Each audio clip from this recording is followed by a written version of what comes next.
이 창세기 50장은 요셉이 야곱이 죽고 또 요셉도 110세에 죽었다는 것을 또 기록하고 있습니다. 네, 오늘 나누고자 하는 말씀은 요셉의 형제들이 그들이 한 일 때문에 두려워서 와서 요셉에게 엎드려서 말한 것을 들었을 때 요셉이 19절에서부터 21절까지 하는 말씀이 있습니다. 두려워 말씀 내가 하나님을 대신하리까 당신들은 나를 헤아려 했으나 하나님은 그것을 선으로 바꾸사 오늘과 같이 많은 백성의 생명을 구원하게 하시려 하셨나니 이 말씀을 하면서 이 창세기가 마무리가 되고 있습니다. 그래서 이 말씀을 여기서는 요약하여서 그들의 형제들이 요셉을 해하려고 했지만 하나님이 그것을 선으로 악을 선으로 바꾸셔서 많은 백성의 생명을 구원하신 이 말씀을 한번 총정리를 하기를 원합니다. 하나님께서 아브라함을 창세기 12장에 부르십니다. 그가 하란 땅에 있을 때에 그를 부르셔서 내 본토 친척 아비 집을 떠나 내가 너에게 지시한 땅으로 가라. 아브라함이 하나님의 말씀에 순종하여서 그 길을 갑니다. 하나님 아브라함에게 말씀하시기를 내가 복의 근원이 될 것이며 너로 말미암아 많은 민족이 그 복을 받게 될 것이다 라고 말씀을 합니다. 여기서 말하는 그 복은 세상에서 말하는 물질의 복이 아니라 바로 예수 그리스도를 통하여서 모든 백성들이 모든 만민들이 하늘의 유업을 얻게 되어지는 그것을 말씀하고 있는 것입니다. 그래서 하나님이 아브라함을 부르시고 이제 그 일을 이루시고자 가나안 땅으로 보내시고 이제 그 약속을 합니다. 그런데 그 약속을 하였을 때 그에게 자식이 없었어요. 하지만 하나님께서 그에게 자식이 없으니 이제 그 하인에게 물려줄까 했더니 그것도 아니고 또 그 아들을 못 나니까 사라가 이제 자기 종 하갈을 줘서 그 하갈을 통해서 이스마엘을 낳게 합니다. 근데 그 이스마엘을 통해서 그러면 하나님의 약속의 기업이 이루어지는가 했더니 하나님 말씀하시기를 이스마엘도 아니다. 바로 네 아내 사라에게서 낳은 아들이어야지만 된다라고 말씀을 합니다. 그래서 사라가 그 약속을 받았지만 75세에 하나님께서 그 약속을 하셨는데 그가 이삭을 낳을 때는 99세에 그 아들을 가진 걸 갖고 100세에 아들을 낳았어요. 그러니까 그 아들을 낳을 때는 전혀 육체의 힘이나 어떤 노력으로는 아이를 낳을 수 없는 그러한 상황이었다라는 것입니다. 왜 하나님이 아브라함에게 그 약속하신 아들을 낳게 하실 때 육의 힘이나 육의 노력으로 낳을 수 있을 때가 아닌 전혀 할 수 없는 그때에 이삭을 낳게 하였는가? 이것은 하나님의 약속이 이루어지는 그 이삭이 올 때 사람의 힘이나 노력으로 해서 얻어진 것이 아닌 육체를 따라 낳지 아니하고 약속을 따라 낳은 아들을 통해서 그 일이 이루어질 것이다 라는 것을 우리에게 알게 하시기 위함입니다. 그래서 그 약속을 따라 사라에게서부터 이삭이 나왔는데 이 이삭은 누군가 하였더니 바로 갈라디아서의 3장의 16절에 말하기를 사도 바울이 바로 이 이삭은 그리스도라 그렇게 말을 하고 있습니다. 그래서 바로 이 이삭을 통해서 내가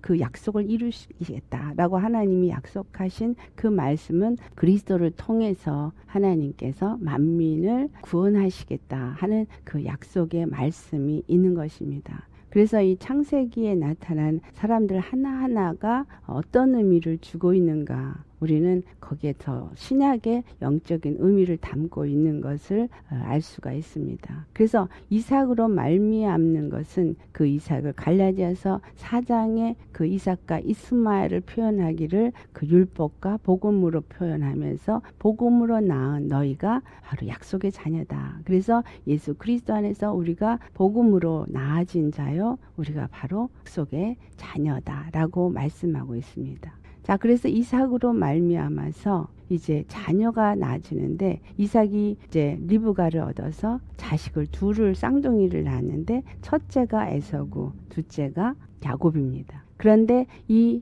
첫째 에서는 장자의 유업을 경홀히 여겨서 그것에 장자의 를 통해서 하나님의 축복이 이루어지고 아브라함에 약속하셨던 그 약속이 이루어지는 것을 그가 경홀히 여김으로 단팥죽 한 그릇에 그 장자의 명분을 팔아버리는, 그래서 그는 다시는 회개할 기회를 얻지 못하고 그 장자의 축복을 얻고자 사모하고, 그래서 그 에서의 발꿈치를 잡고 나온 야곱이 결국은 그 축복을 물려받게 됩니다. 여기서 이삭이 그리스도를 예표하는 거라면 그리스도 안에서 낳아진 두 자녀, 다시 말하면 그리스도인이 되겠죠. 그러나 그리스도인들 중에 에서와 같은 자가 있고 야곱과 같은 자가 있다라는 거예요. 다시 말하면 하늘의 소망을 가지고 그것을 향해서 달려가는 자가 있는가 하면 교회 생활을 하고 그리스도인의 모습을 가지고 있지만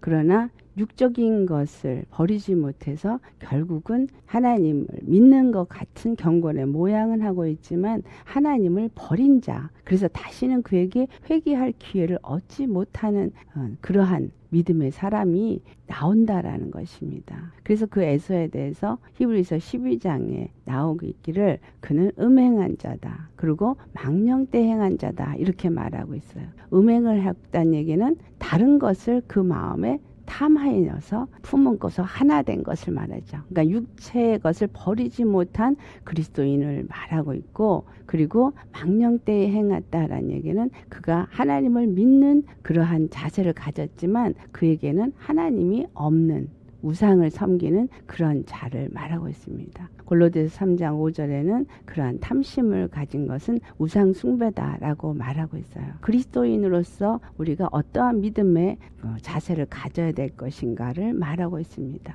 그래서 그 야곱이 그로 말미암아서 이제 외삼촌 라반에게로 갔다가 돌아오는 그 여정이 또 기록이 되어 있습니다. 그래서 야곱이 그 형 에서를 떠나서 나아가는 것은 뭐예요? 육체적인 그리스도인들이 영적인 그리스도인들을 핍박하고 괴롭혀서 죽이고자 하는 그 사망의 두려움에 놓이게 되어져서 결국은 이제 라반의 외삼촌 집으로 가게 되는, 그러나 하나님께서 그 여정 가운데 창세기 28장에 나타나셔서 약속을 하십니다. 그 약속을 뭐라고 하시냐면 네가 어디를 가든지 내가 너와 함께하며 내가 모든 일을 다 마치길까지 내가 너를 떠나지 아니한다 라는 말씀을 해요. 그래서 그가 그 말씀을 받고 이제 그 외삼촌 라반에게서 가서 결국은 거기서 두 아내와 두 아내가 가진 여종들을 통해서 자녀를 낳게 되어지고, 그래서 레아에게서부터 낳은 자녀가 6이나 되어지고 라헬을 통해서는 하나를 낳고 하나를 배에 품고 그러고서 나오게 되고 그 종들로부터는 2명씩을 낳게 돼서 총 자녀가 11명의 그 배에 하나를 갖고 무수히 많은 재산을 가지고 나오게 됩니다. 그래서 거기서 볼 때 하나님 우리에게 뭘 가르쳐 주냐면 하나님의 축복의 약속을 가진 자와 그렇지 않은 자를 구별시켜 주세요. 왜냐하면 야곱이 비록 라반의 것을 관리하면서 거기서 재산을 얻었지만 라반이 10번이나 싹스를 바꿔서 하였지만 라반이 점 있는 것이 네 것이 되겠다 하면 그냥 건강한 많은 것들이 점 있는 것이 되고 줄 있는 것이 네 것이 되겠다 하면 그 줄 있는 것이 야곱의 것이 되고, 그래서 하나님께서 라반의 것을 빼앗아서 야곱에게 주셨다라는 거예요. 그래서 야곱은 엄청난 많은 물질의 재산을 가지고 그곳에서부터 나오게 됩니다. 이것은 우리에게 하나님의 약속을 갖고 사는 자냐, 약속을 갖지 않은 자로 사느냐, 그 차이가 무엇인지를 우리에게 보여주면서 하나님은 계속해서 무엇을 말씀하고 있냐면 아브라함에게 약속한 구원의 하나님은 그 구원의 약속을 가진 자들에게 계속해서 어떤 상황 속에서도 그들과 함께 하시며 그들을 구원하시는 하나님이시다라는 것을 말씀하고 있습니다. 그것을 그들을 통해서 우리에게 보여준 것이죠. 그래서 레아를 아내로 맞이했고 라헬을 맞이했지만 라헬을 더 사랑했어요. 그런데 하나님께서 라헬의 태를 열지 아니하시고 레아의 태를 먼저 열어서 레아로부터 많은 자녀들이 나오고 후에 라헬의 태를 열어서 이제 요셉과 베냐민을 낳게 되어집니다. 이 두 여인, 두 아내의 의미는 우리에게 어떤 의미를 주는가 하면 하나님의 구원은 유대인과 이방인의 구원을 다 모두 이루셔서 그들 모두가 한 이스라엘, 한 백성이 되게 하시는 하나님의 계획이다라는 거예요. 그런데 하나님의 사랑은 이스라엘을 사랑하는, 그래서 라헬을 사랑하는 그러한 그 하나님의 사랑이 있습니다. 그런데 하나님이 라헬을 사랑하지만, 야곱이 그 라헬을 사랑한 것처럼 라헬을 사랑하지만, 하나님은 야곱의 사랑을 받지 못하는 레아의 태를 먼저 열었다. 이것은 바로 이방인의 구원이 예수 그리스도로 말미암아 먼저 이루어지게 되는 것을 그 안에 내포되어져 있습니다. 그래서 이방인을 먼저 예수 그리스도, 유다를 통해서 오신 예수 그리스도를 통해서 이방인이 먼저 구원을 받고, 그 이후에 라헬이 아기를 낳게 돼서 그 라헬을 통해서 이제 이스라엘도 구원을 받게 되어지는, 유대인도 구원을 받게 되어지는 진리가 숨어져 있습니다. 그래서 이 유대인이나 이방인이나 모두가 유다 지파를 따라서 온 예수 그리스도를 통해서 구원을 받게 되어지는 것입니다. 그래서 라헬이 통곡한다. 그래서 라헬이 통곡한 것은 바로 에브라임이 자녀를 낳지 못하는 그 부분을 말하고 있어요. 그래서 이제 그 요셉을 하나님께서 그 구원을 이루기 위해서 이제 그 약속대로 이제 그것을 이루기 위해서 애굽으로 보냅니다. 그런데 이 요셉을 보내기 전에 하나님께서 요셉에게 꿈을 꾸어서 그가 모든 형제들이나 아비나 어미에게 이제 공경의 대상이 되는 그러한 꿈을 먼저 보여주시고 형제들에 의해서 애굽으로 팔려가게 됩니다. 그래서 오늘 아까 우리가 이 본문에서 얘기했던 그 형들이 악을 행한 것을 용서해 달라고 한 그것이 바로 그것이죠. 그러나 그 악을 행한 형제들의 악을 통해서 하나님은 하나님의 구원을 이루어 가고 있었다라는 사실입니다. 그래서 우리의 삶 속에 비록 우리에게 어떤 악으로 행하고 어떤 불이익이 내게 닥친다 할지라도 우리가 반드시 기억해야 될 것은 내가 하나님의 약속을 가진 자인가? 내가 하나님의 약속의 아들인가? 그것을 생각해야 하는 것입니다. 나는 하나님의 약속의 아들이고 나는 하나님의 약속을 가진 자이기 때문에 구원의 하나님은 야곱에게 말한 것처럼 절대로 나를 떠나지 아니하시고 그가 행하고자 하시는 그 모든 일을 마칠 때까지 나와 함께 하신다는 사실입니다. 그래서 그 약속을 가진 요셉은 형들이 그를 팔아서 그가 보디발의 종살이를 할 때도 그 하나님의 약속의 하나님을 그가 믿었기 때문에 믿음에 의심치 아니하고, 그리고 형제들을 원망하기보다는 그 가운데서 하나님이 이루실 일을 기다렸다라는 것을 우리가 후에 알 수 있습니다. 그것이 오늘 본문의 20절에 말한 거죠. 하나님이 당신의 악을 행하려고 한 그것을 선으로 바꾸어서 많은 백성들의 생명을 구원하게 하시려 함이다 라는 말을 할 수 있는 것은 그가 그 하나님, 구원의 하나님을 믿는 믿음이 있었기 때문이었다라는 것, 그리고 그 구원의 하나님이 자기 백성의 구원을 이루시기 위해서 어떤 일을 하시는가라는 것을 그는 묵묵히 기다렸던 것을 우리가 알 수 있습니다. 그래서 그 보디발의 집에서 또 오해를 받아서 결국은 감옥에까지 들어갔지만, 하나님은 보디발의 집에서나 감옥에서나 요셉이 하나님이 함께 하셨고, 그리고 많은 사람들에게 사랑을 받게 하셨고, 그래서 그 안에서도 그가 참으로 하나님에서 믿는 믿음을 버리지 아니했을 때 그 어려움 가운데서도 실망치 아니하고 믿음이 약해지지 아니하고, 그리고 오히려 주님의 때를 묵묵히 기다렸던 그 믿음을 하나님이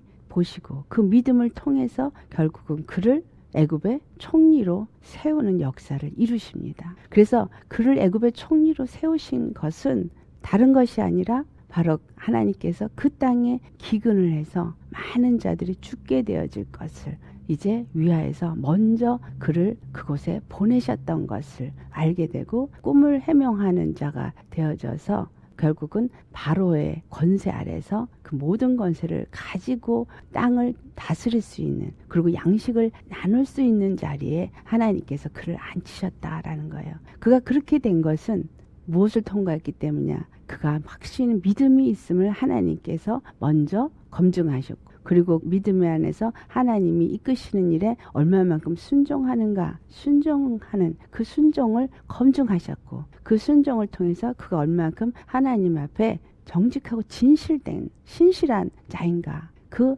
진실함을 검증을 하셨고, 그리고 그에게 꿈을 해석할 수 있는 말씀의 검증을 그에게 허락하십니다. 그래서 그 말씀을 해석할 수 있는 능력이 생기고 꿈을 해석할 수 있는 능력을 주셔서 그 꿈을 해석함으로 술 맡은 관원장을 회복시키는, 그리고 결국은 바로의 꿈을 해석하게 함으로써 그가 바로의 총리의 자리에 앉게 하시고, 그래서 그 땅에 임할 일곱 해 흉년을 준비케 하신다라는 것입니다. 이것은 곧 무엇을 말하냐면, 이제 영적인 기근이 이 땅에 임하게 될 때 먼저 말씀을 가진 자를 하나님이 세우시고, 그 말씀을 전하여서 결국은 말씀의 기근이 온 이 시대에 하나님께서 그들을 먹을 양식을 주게 하시기 위해서 말씀을 먼저 풀어서 전할 수 있는 자를 세우시는 것도 또한 그 안에서 우리에게 말씀하시는 교훈이기도 합니다. 그래서 요셉을 보내셔서 요셉을 통해서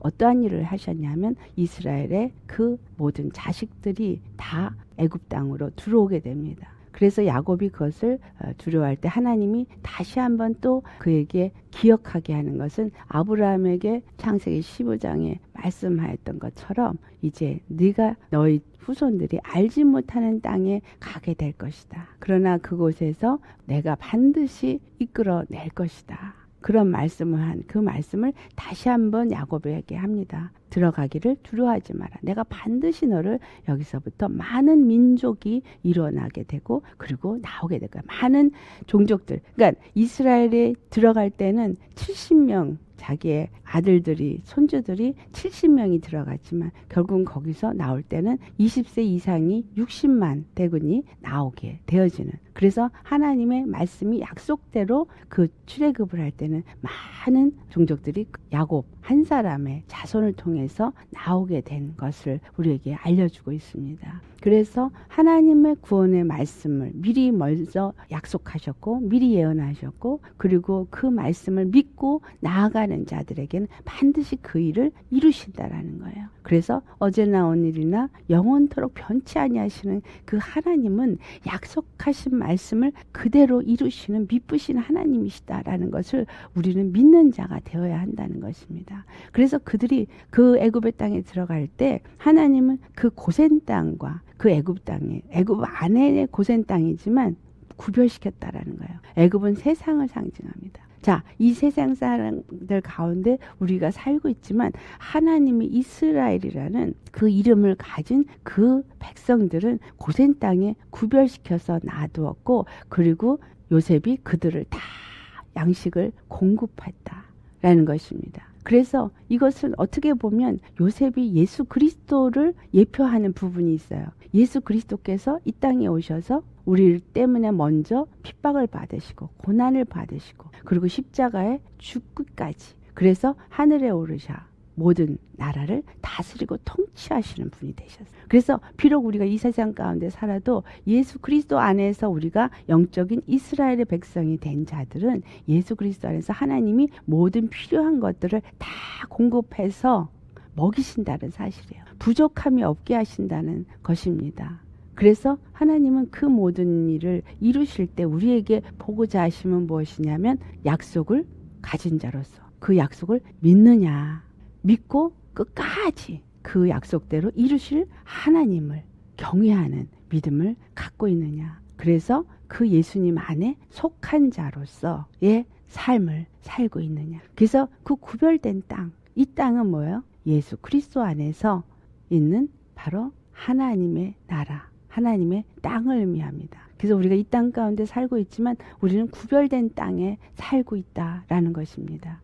그래서 천국이 여기 있다 저기 있다 하지 말라. 천국이 내 안에 있다. 이 말은 예수님을 영접하고 그 약속을 믿고 나아가는 자는 예수님과 하나가 되어져서 그 천국이 내 안에 이루어지고, 나는 천국에 사는, 바로 고센 땅에 사는 이스라엘 백성처럼 우리가 그 예수 그리스도 안에 사는 자이기 때문에 세상과 구별된 자다라는 사실입니다. 그래서 그 땅에 살고 있는 우리는 바로 그 땅에 속한 자로서 예수님 안에서 끝까지 그 모든 일을 이루어 가야 한다는 것이죠. 근데 우리가 그것을 하는 것이 아니라 약속하신 하나님이 그 일을 이루신다라는 거예요. 우리는 믿는 믿음 안에서 사는 것일 뿐입니다. 그래서 오늘 요셉이 얘기한 것처럼 많은 백성을 구원하시기 위해서 나를 먼저 보내셨다. 바로 예수 그리스도를 이 땅에 보내셔서 우리로 하여금 유대인이나 이방인이나 예수 그리스도 안에서 한 몸이 되어지고 하나가 되어지고, 그리고 그 안에서 아무리 이 땅에 기근이 오고 적신이 오고 칼이 오고 위협이 온다 할지라도 우리는 예수 그리스도 안에서 넉넉히 이기는 자가 되게 하여 주셨다라는 사실입니다. 그래서 그것을 믿는 우리는 주님 안에서 그 약속을 가진 자다라는 거예요. 그래서 이 창세기가 끝나면서 야곱이 죽고 요셉이 죽어서 그들이 이제 애굽에서의 모든 축복이 끝이 납니다. 그래서 출애굽을 가보면 이제 그들에게 종살이를 하는 어려운 환난의 때가 옵니다. 그렇지만 모세를 보내셔서 그들을 출애굽하신 그 하나님, 계속해서 하나님은 그 아브라함에게 약속하신 만민의 구원을 이루어 가고 계신다라는 것을 우리가 알아야 합니다. 그런데 왜 그러한 기근을 허락했는가 하면 또 애굽에서 종살이를 왜 허락을 하느냐. 이것은 하나님께서 모든 만민들에게 단 한 분 여호와만이 구원의 하나님이시다라는 것을 알게 하시기 위함입니다. 그래서 우리는 우리의 삶 속에서 무엇을 나타내는 자여야 되냐 하면 바로 그 구원의 하나님은 단 한 분 예수시다라는 것을 우리는 나타내는 증인이 되어야 합니다. 그래서 내가 먼저 그것을 누리고 또한 다른 자들에게도 그거를 나눌 수 있는, 그래서 요셉이 양식을 나누는 자가 되어졌던 것처럼 우리도 그와 같이 믿음과 순종과 그리고 진실성과 그 말씀의 검증을 받은 자가 되어져서